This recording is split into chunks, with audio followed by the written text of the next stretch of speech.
एक बार भगवान बुद्ध अपने शिष्यों के साथ एक गांव में पहुंचे। गांव के लोग उनके ज्ञान और करुणा के बारे में बहुत कुछ सुन चुके थे, इसलिए वे उन्हें सुनने के लिए बड़ी संख्या में एकत्र हुए। उसी गांव में एक साधु भी रहता था, जो स्वयं को महान तपस्वी और ज्ञानी मानता था। जब उसने देखा कि गांव के लोग बुद्ध की इतनी प्रशंसा कर रहे हैं, तो उसे ईर्ष्या होने लगी। उसने सोचा, मैं वर्षों से यहां तप कर रहा हूं, फिर भी लोग मेरी जगह इस बुद्ध की ओर आकर्षित हो रहे हैं।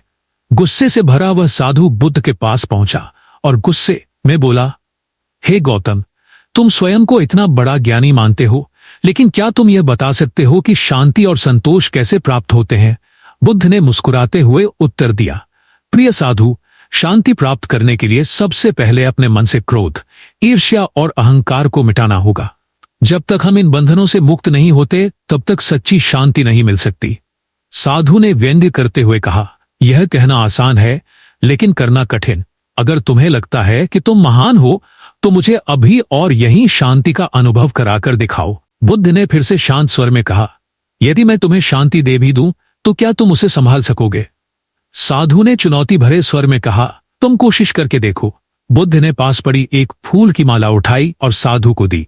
फिर उन्होंने कहा, इस माला को पकड़ो और सोचो कि इसे तोड़ने से तुम्हें क्या मिलेगा। साधु ने माला को तोड़ा और कहा, मुझे कुछ नहीं मिला।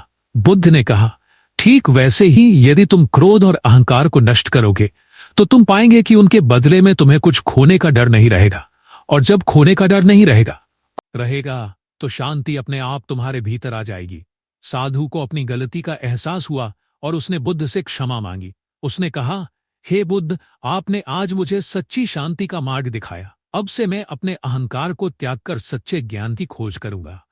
गांव के लोग इस घटना से बहुत प्रभावित हुए और उन्होंने बुद्ध की शिक्षाओं को अपने जीवन में उतारने का संकल्प लिया।